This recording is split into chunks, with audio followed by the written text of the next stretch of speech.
Hi people! Gusto niyo bang matuto kung paano magluto ng ala Mr. B na bulalo? O mas masarap pa sa Mr. B? Charot!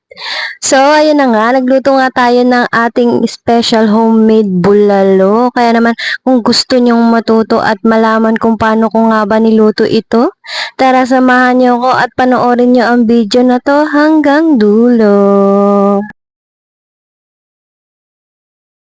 At ayun na nga, kararating ko nga lang galing palengke niyan dahil nga inutusan nga ako ng aking asawa na bumili naman ako ng uulamin namin ngayong gabi at ang gusto nga niya ay yung may sabaw dahil nga masama ang pakiramdam niya. Ilang araw na nga siyang masama ang pakiramdam at nahihirapan sa kanyang ubo. Kaya naman pinagbigyan nga natin ang request niya na magluto tayo ng special bulalo. Kaya naman bumili nga ako ng baka sa palengke kahit na sobrang mahal. Grabe, 560 ang bili ko dyan. Yung 1,000 namin isang araw lang ubos na.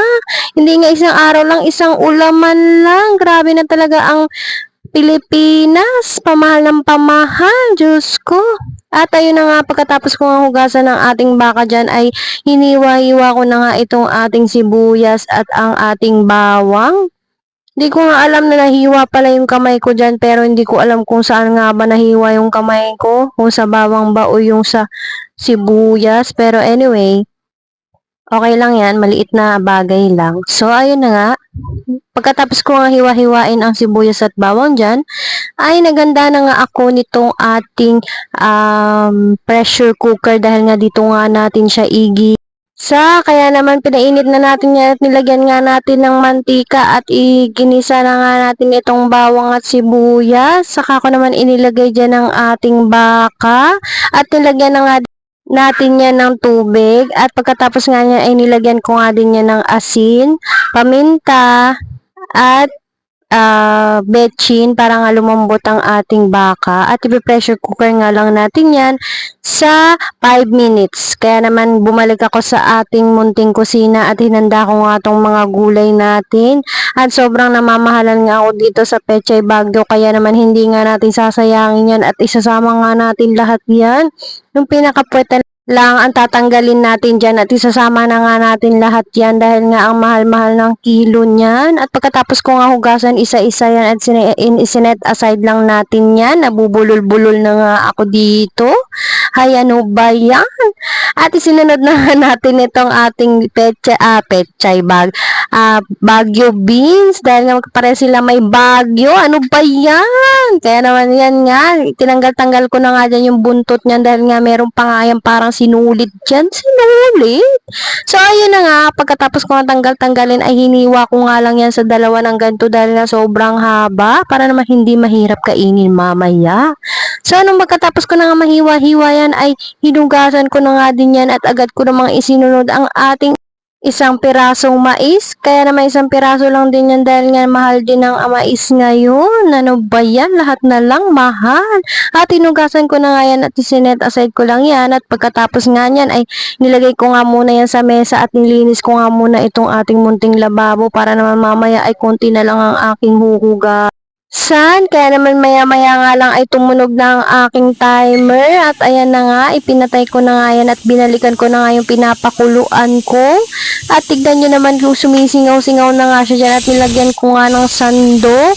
At mamaya-maya nga nung sumisingaw na nga ay napansin ko na may lumalabas na likido at hindi ko nga pwedeng pabayaan yan dahil nga mapupuno yung kalan ko ng likido dyan.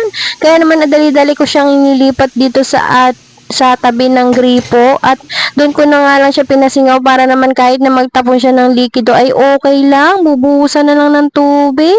At dahil nga nangyari yan ay pinunasan nga natin itong ating kalan dahil nga pag natuyo yan ay mahirap nang tanggalin. Kaya naman pinunasan ko nga lang yan ng maigi dyan para naman hindi mag-iwan ng dumi dyan at paniguradong puputaktiin na naman yan ng mga daga.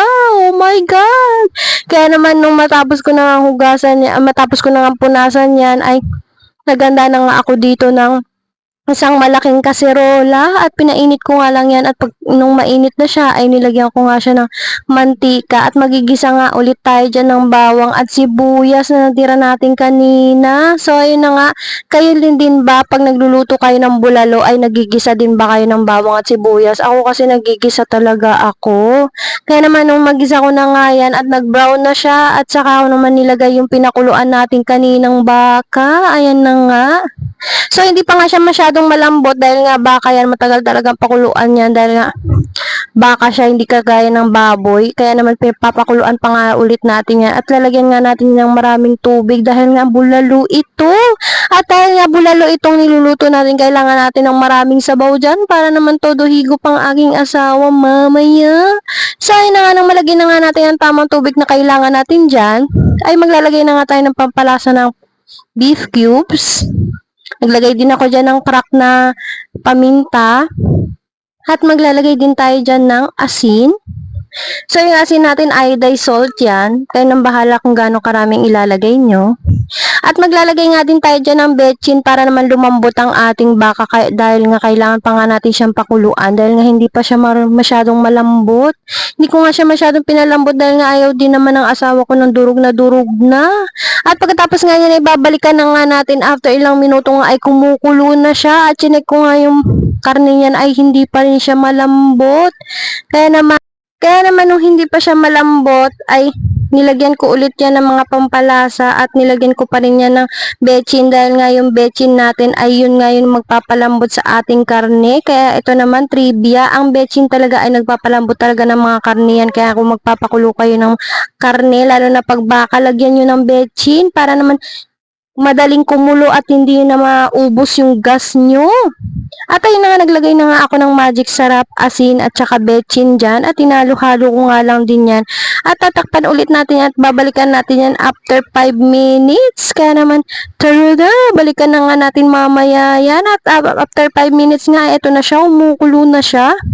At inilagay ko na nga dyan yung mais natin para naman may tamis siya at lasang-lasa talagang bulalo yan. At isinunod ko na nga itong Baguio beans dahil nga medyo matagal din yan maluto.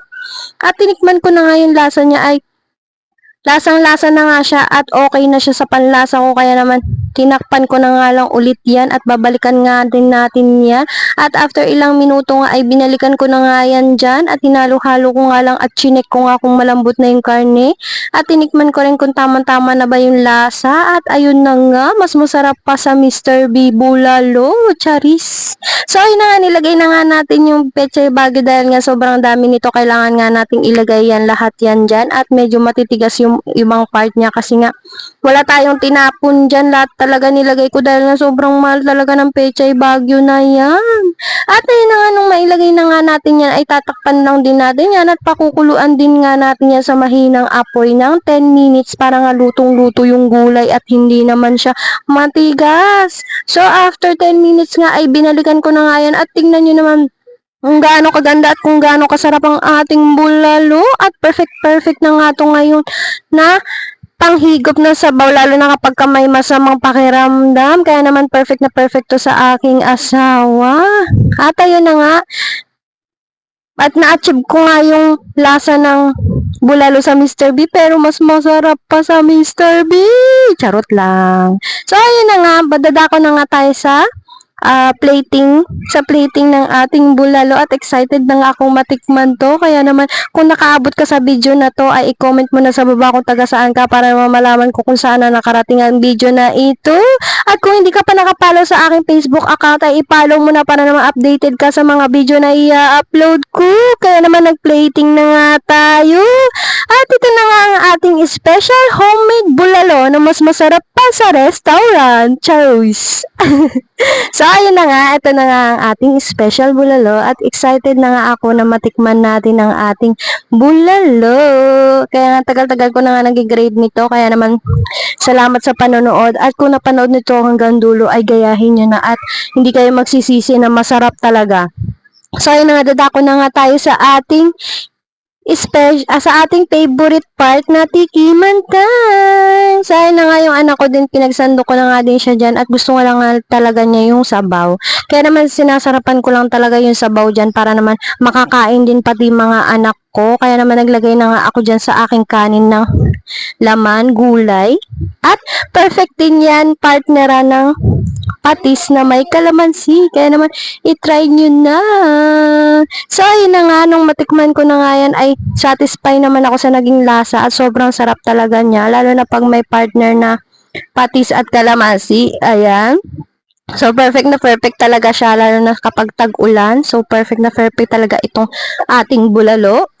So, nung may matikman ko na nga yan, ay kakat na nga rin natin to at ito ko na nga rin tatapusin itong video na to para naman ma-enjoy natin ang pagkain ng ating homemade bulalo. So, first time nga lang ako nagluto nito sa bahay dahil nga sobrang mahal ng baka. At nirequestan talaga ng asawa ko yan. Kaya naman, pinush ko talaga na kahit na isang araw lang yung 1,000. So, okay lang. Basta makahigop sila ng sabaw. Lalo na yung mga anak ko din. Kasi nga, pag may sabaw nga, ay marami silang nakakain. Kaya naman, dito ko na nga tinatapos ang video na to. Salamat sa panonood. Bye, people!